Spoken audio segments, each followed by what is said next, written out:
Looks like Donald Trump may be arresting less, not more, than the daily average of arrests in the District of Columbia. To great fanfare, he's taken over. He's taken over D.C. He's trying to embarrass blue state and blue municipality leadership. He's law and order, except the numbers don't support that. Not only is the data wrong about the violence and the statistics about the violent nature of crime in the District of Columbia. He's got it all backwards and upside down. But his arrest numbers seem to be less than the arrests that were being made on an average day before he took it over. I'm Michael Popok. Let's get down to the facts. Let's rip the Band-Aid off here on MeidasTouch and Legal AF. To great fanfare on the first day of a trial, to step on the news of the first day of that trial in San Francisco against the Trump administration for violating the Posse Comitatus Act by using U.S. military troops on domestic soil. What did Donald Trump do? He held a press conference to announce he was federalizing and taking over D.C. Why? What was the instigator for that? What was the reason for that? Because a staffer, 19-year-old staffer named Big Balls, who's rummaging around your Social Security and my Social Security information on behalf of Doge, got jacked by a bunch of 14-year-olds. So because that happened, Donald Trump decided, talk about knee-jerk reaction, to take over an entire federal district and its police department. And now they start cranking out this phony data about arrests. There's been 100 arrests, Carolyn Levitt said, the press secretary, since the operation started on Monday. Except she ignores the fact that there were already 50 to 60 arrests a day in the District of Columbia before the federalization. So by my math, they're arresting less, not more people. I'm Michael Popok. Let's get down to it. Hit the subscribe button for Legal AF. Slide over to Legal AF YouTube channel. Hit that subscribe button. Hit the MeidasTouch subscribe button. Let's get down to the math and the statistics. Donald Trump held that press conference, and he said false things, lies to the American people. That the crime rate in D.C. is higher than in foreign countries like Mexico City. That's a lie. That the murder rate is higher there than in some foreign countries that we associate with violence. That was a lie. The crime rate is down 33%.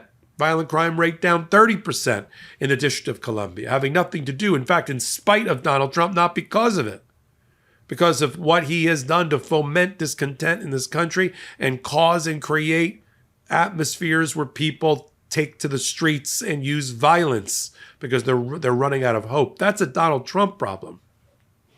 All he was doing then was both protecting his, what's the word I'm looking for? His brown noser, his teacher's pet, and Big Balls. And now he's claiming, as we've reported here on the MeidasTouch Network, that he's going to extend the time beyond 30 days. He can only do the first 30 days without bipartisan support from Congress. He's going to get a crime bill passed to allow him to extend beyond 30 days the takeover of District of Columbia's police department. To what end? I heard Carolyn Levitt's announcement. We've arrested 100 people since Monday. It's working.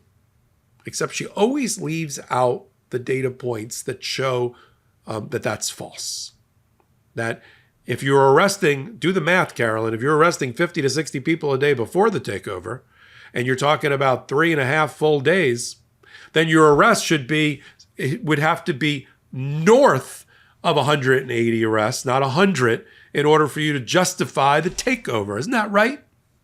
Isn't my math right?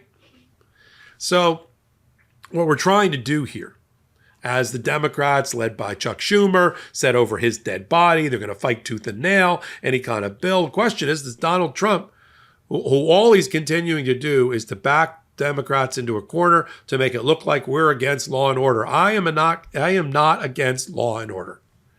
No real Democrat is against law and order. We are not for lawlessness. We are not for murder rates. We are not for violent crime going up in the name of DEI or First Amendment expression. That has never been the Democratic position, and we can't allow Donald Trump to continue to paint us that way. We are for law and order as long as it's not reflection of abuse of power and the dictator-like approach of Donald Trump. Crushing dissent is not law and order. Crushing lawful protest is not law and order. Crushing First Amendment expression because you don't like the ideas being expressed is not law and order. It's constitutional violations and an abuse of power. And then Donald Trump, you see what they're doing, right? They're trying to gain control. And then through their Pravda, through their propaganda machine, starts with Carolyn Levitt, then it's Stephen Chung, then it's all the right-wing social media influencers who work under the White House, like Laura Loomer and others, and Tucker Carlson and the rest. They all gang up on this set of false talking points. Like crime is better now, crime's down now in DC because of the takeover, when the numbers show the opposite that I've just described to you. Let's be honest, most of us are tired, stressed, and dealing with some kind of pain. And what do? We power through. Because the last thing we want is another prescription. And let's face it, nothing in the medicine cabinet ever actually works. That's why I'm so glad I found CB Distillery. Their CBD products are helping so many people, myself included, sleep better, feel more relaxed, and ease everyday pain. The best part? It's all made with premium quality natural ingredients. They've got a full range of solutions for stress, sleep, pain after exercise, and even CBD for pets. Their Soothing Relief Balm is a huge customer favorite, and so are their sleep products. My favorite is the 1,000 milligram CBD Relief and Relaxation Tincture. It's been a real game changer for me. So if you're tired of being tired and stressed, or just want to feel better in your body, check out CBD from CB Distillery. And right now you can save 25% off your entire purchase. Visit cbdistillery.com and use promo code LegalAF. That's cbdistillery.com, promo code LegalAF. cbdistillery.com. Specific product availability depends on individual state regulations. Now, Donald Trump says, we got to worry about violent crime. We got to worry about crime, and I'm going to put a stop to it. How does he have the moral justification to even look the American people in the eye and say that? This is the same person that opened the jails, literally opened the jails to some of our most violent insurrectionists who are on tape, audio, and video proven in courts of law to have mercilessly, with their bare hands, with homemade instruments, homemade weapons, things they picked up, police material, beat law enforcement almost to death in hand-to-hand combat that looked like pitched battle from Game of Thrones or medieval times, so bad that people on the Metro Police Force and Capitol Police Force that were in the military said that this reminded them. One woman testified this reminded her of what it was like to battle in Fallujah with blood on the Capitol steps. A pitched battle so bad, a fight so bad, violence so bad by the Jan 6 insurrectionists who were pardoned and blessed by Donald Trump and let out the back door so they could have dinner with their families the night of Donald Trump's inauguration. So bad that law enforcement took their own life. There's at least one, if not two, suicides as a result. 5 people died that day, this walk in the park by MAGA, this love fest. And Donald Trump's response to that is to slap the face of law enforcement, slap the face of other Americans, and not only exonerate these criminals, these violent criminals, some of which went on to commit other violent crime, not only that, but to exalt them, to put them up on a pedestal, to be admired, to be worshiped, to be honored. And he's worried about big balls getting jumped by a bunch of 14-year-olds? I'm sorry if I don't have any empathy or sympathy for Mr. Big Balls. Is it Mr.? So that's what we've been watching. Donald Trump having the temerity, the hypocrisy of looking the American people in their eye and saying he's for law and order. He's for supporting the troops and supporting the police department. It's the opposite. He undermines them every day by occupying the Oval Office. He discredits them. He defames them. He disdains their names and reputations. He dishonors the victims, those that also died on Jan 6th. And all he's worried about is picking up, homeless people, people that are in the park, who don't have any place else to go, a minor crime on the street in the name of law and order. I'm sorry if I can't believe anything that you do, Trump, in the name of law and order when you yourself are so lawless, so disrespectful of the rule of law. So at every turn trying to undermine our institutions, you've completely hollowed out any credibility that ever existed for the Department of Justice. That'll have to be completely rebuilt from scratch by the next president of the United States, who will be a Democrat.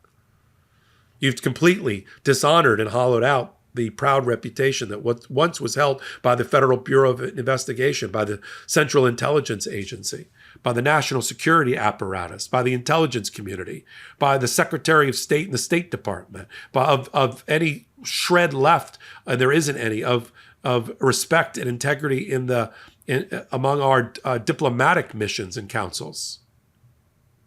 And then to stand before the American people and say, you're for law and order because you picked up a couple of people publicly urinating, is an affront to everything that we hold dear as Americans. We here on the MeidasTouch Network on Legal AF, we are the patriots. We can't allow him to hijack our patriotism and take the beating heart of America and throw it into the dumpster. We just won't allow it. We're joined here together at the hip, and together we will overcome this Trump administration. You're here on the MeidasTouch Network. Hit the free subscribe button. I'm Michael Popok. Everything Legal AF comes through me. Come through the Legal AF YouTube channel. Hit the free subscribe button there as well, and watch our Legal AF podcast on Wednesdays and Saturday nights at 8 p.m. Eastern Time, and wherever you pick up audio podcasts from as well. Till my next report, I'm Michael Popok. Can't get your fill of Legal AF? Me neither. That's why we formed the Legal AF Substack. Every time we mention something in a hot take, whether it's a court filing or a oral argument, come over to the Substack. You'll find the court filing and the oral argument there, including a daily roundup that I do called, wait for it, Morning AF. What else? All the other contributors from Legal AF are there as well. We got some new reporting. We got interviews. We got ad-free versions of the podcast and hot takes. Where? Legal AF on Substack. Come over now to free subscribe.